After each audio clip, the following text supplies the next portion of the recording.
Mais je vous propose de rester avec nous parce que nous allons aussi écouter la voix des jeunes sur ce sujet, les jeunes générations qui commencent réellement à se manifester, à se préoccuper du sujet, peut-être encore plus que nous, et on les comprend.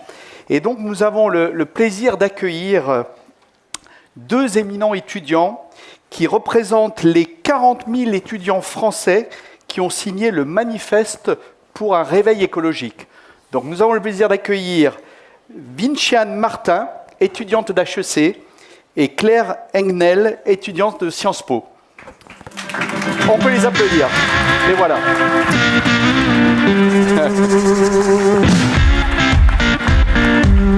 Bonjour. Bonjour. Bonjour.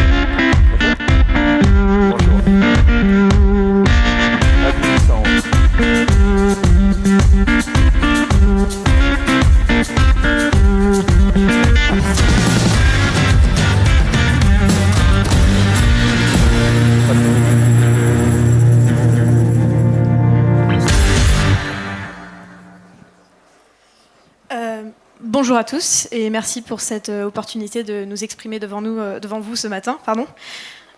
Donc nous sommes ravis et honorés de cette rencontre, mais même si c'est un sentiment qui est un peu teinté d'une certaine amertume, puisque si on invite deux étudiants d'une vingtaine d'années aux rencontres internationales de la supply chain, c'est peut-être qu'il y a quelque chose qui cloche. Donc, ça démarre bien. Donc Vinciane et moi sommes représentants du manifeste étudiant pour un réveil écologique, dont on a parfois dit dans les médias qu'il s'agissait de 30 000 étudiants qui s'engageaient pour la planète.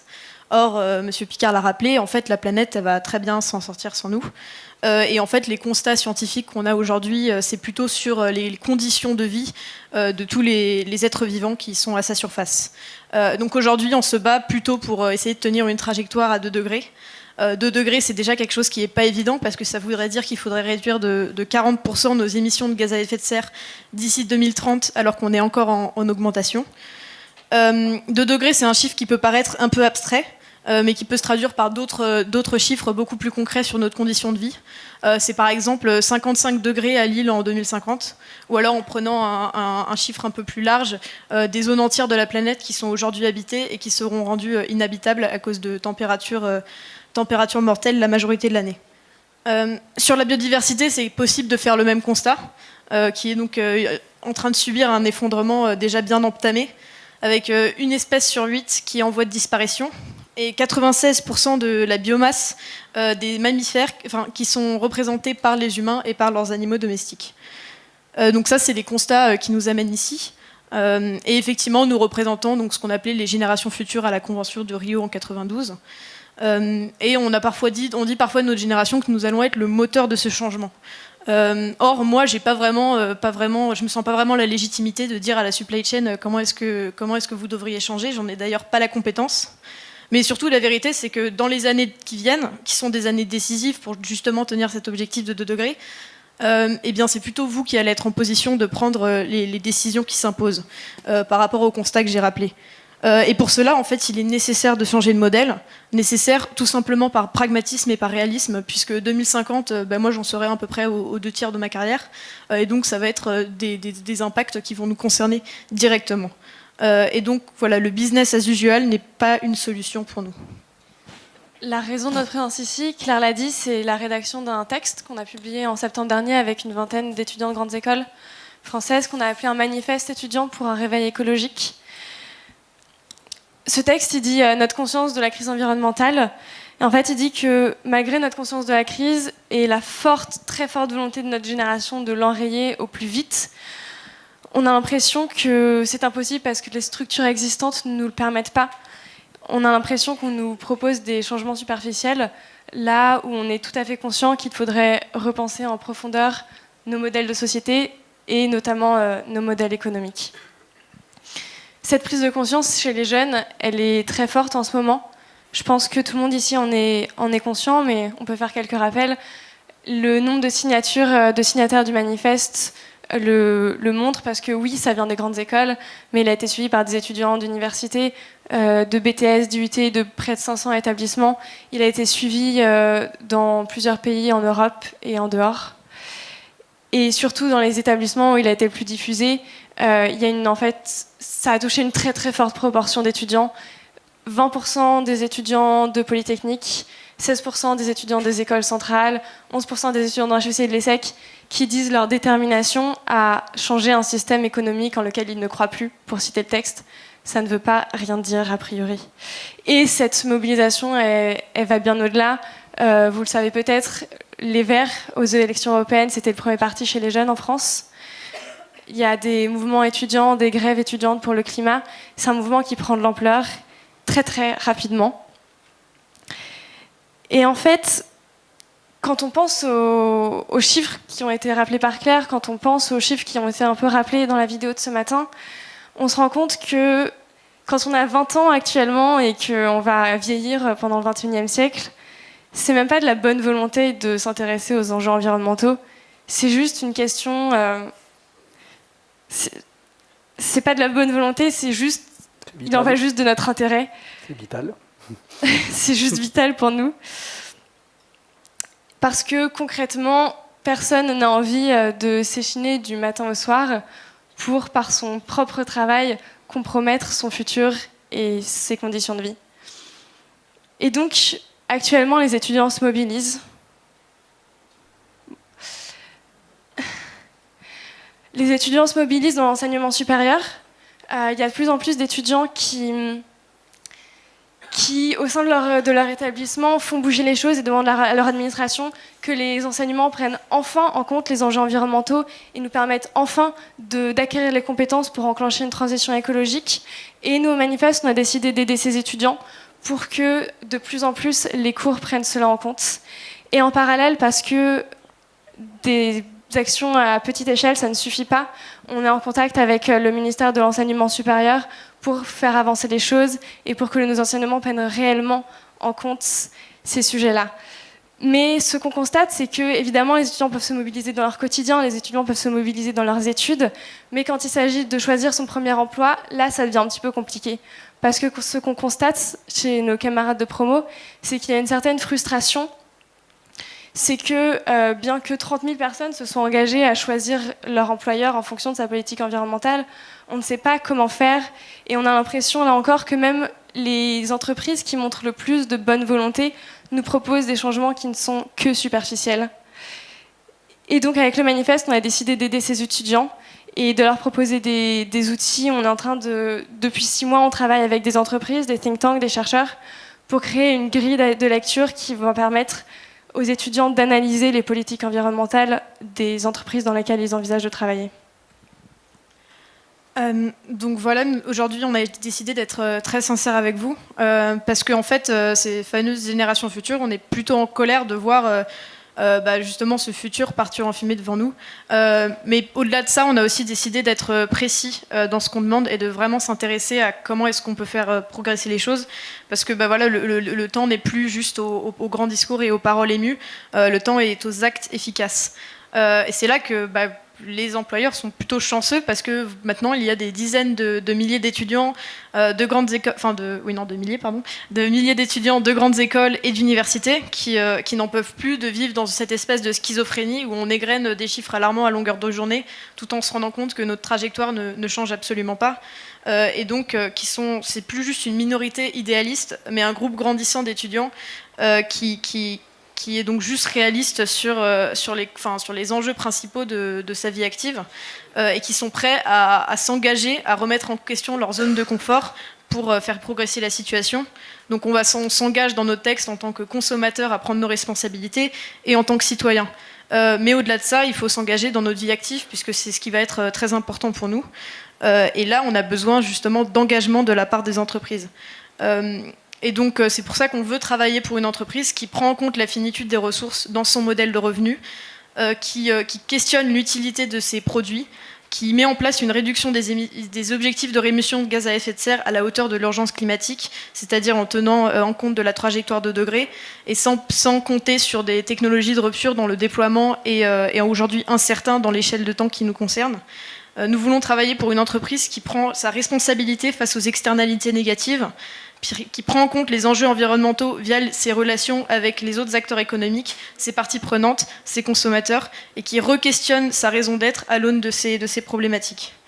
Donc on sait que tout ça, ce sont des demandes qui sont extrêmement ambitieuses et pas évidentes. Et nous-mêmes, on aurait bien aimé se passer de cette responsabilité de devoir faire notre crise de la quarantaine à 20 ans, parce qu'en fait, on peut pas attendre ces 40 ans.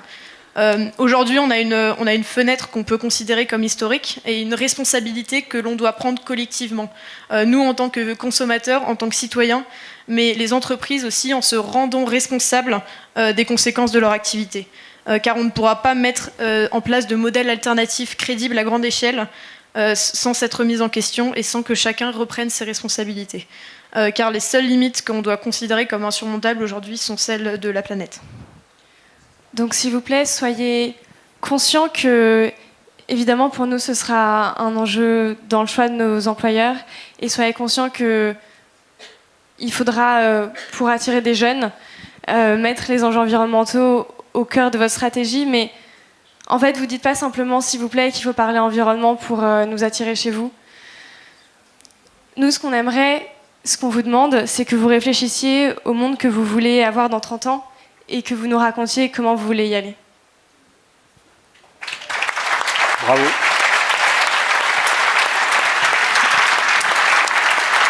Merci Claire, merci Vincent. Je crois qu'on vous a bien entendu. La salle vous a bien entendu, nous vous avons bien entendu, et je pense vraiment que, en tous les cas, les métiers de la supply chain, tous les gens qui sont ici aujourd'hui, je le sais par tous les travaux que nous faisons à la SLOG, on a vraiment décidé de nous engager, non plus de parler uniquement de ces sujets, mais vraiment de s'engager à l'image de ce congrès pour aller dans le sens que vous voulez. Donc, on est vraiment ravis de vous avoir accueillis et surtout continuez à être derrière nous, parmi nous, stimulez-nous pour qu'on aille dans ce sens. Merci beaucoup et je crois qu'on peut encore les applaudir. Merci beaucoup. Jean-Michel, j'avais une remarque. Non, mais je reste là. Une remarque. Alors, je pense être celui qui est à l'origine de l'invitation. Donc, je vous remercie d'être là. Et je vous remercie de nous bousculer un petit peu.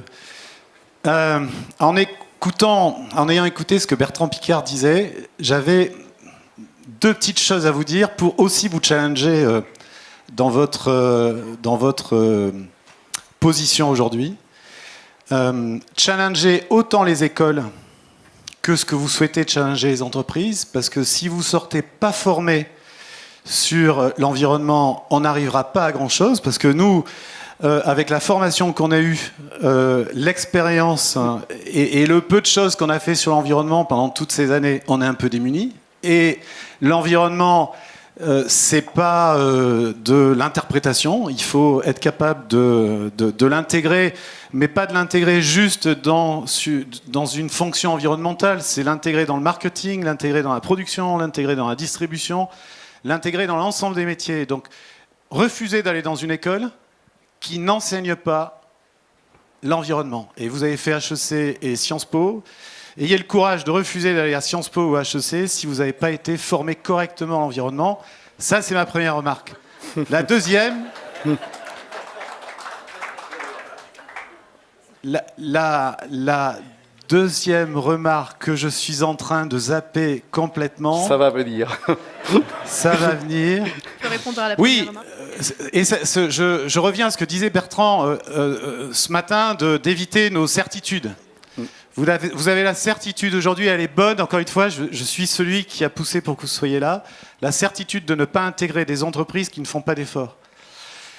Vous pourriez changer de paradigme aussi et essayer d'intégrer justement les entreprises qui ne font pas suffisamment d'efforts pour les changer de l'intérieur. Parce qu'en intégrant les entreprises qui ne font pas d'efforts, vous serez les futurs patrons, les futurs dirigeants de ces entreprises-là.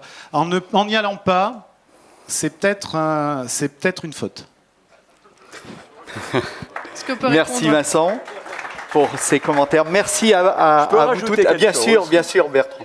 Je peux rajouter quelque chose parce que je pense que votre approche, elle est extrêmement forte. La preuve, c'est la réaction qu'il y a eu maintenant. Vous faites peur. Vous faites peur. Vous êtes beaucoup plus forte à dire on n'ira pas dans les entreprises qui ne font pas d'efforts qu'en essayant de les changer de l'intérieur, parce que le temps que vous puissiez les changer de l'intérieur, le temps que vous puissiez les changer, il faudra 20 ans. Vous avez 20 ans maintenant, vous aurez des postes à responsabilité, dans 20 ans, ce sera trop tard. Donc, votre bras de levier d'aujourd'hui, il est extraordinaire. Parce que vous faites vraiment réagir. Et puis l'autre bras de levier que je trouve extraordinaire, c'est que vous donnez une justification, presque un alibi, mais dans le sens positif, au gouvernement pour agir. Parce que les gouvernements se basent sur les sondages, se basent sur la pression populaire. Et si vous n'existiez pas, il n'y aurait rien qui se passerait. Or, maintenant, l'électorat jeune est fondamentalement important et les gouvernements peuvent se dire, les jeunes descendent dans la rue, il y a des grèves pour le climat, donc on est en plein droit d'agir et de changer les choses et d'obliger les changements. Donc, ce n'est pas vous qui changez, mais vous obligez les autres à changer et le bras de levier est fantastique. Bravo. Bravo. Merci. Si on peut juste répondre rapidement aux remarques qui ont été faites, je pense que vous avez du coup assez bien répondu à la deuxième, merci. Pour ce qui concerne la première, il se trouve que dans nos établissements, on a justement le poids de faire changer les choses et de faire évoluer les enseignements sans attendre 20 ans. Et donc c'est ce qu'on est en train de faire, donc il n'y a pas besoin de refuser de les intégrer vu que ça change énormément. En 2 ans, voire même en 6 mois, il y a des étudiants qui ont fait bouger les programmes de Polytechnique, des mines, de Schema, d'HEC. Donc on agit aussi là-dessus. Et c'est d'ailleurs une des choses qu'on voudrait demander aux entreprises. C'est, vous l'avez dit, notre génération est en train d'être formée, mais il y en a, toutes celles d'avant ne l'ont pas été. Donc c'est aussi une des attentes qu'on a par rapport aux entreprises, qui est de mettre en place des formations internes pour leurs collaborateurs et leurs employés. Merci beaucoup à toutes les deux. Bravo encore. Merci.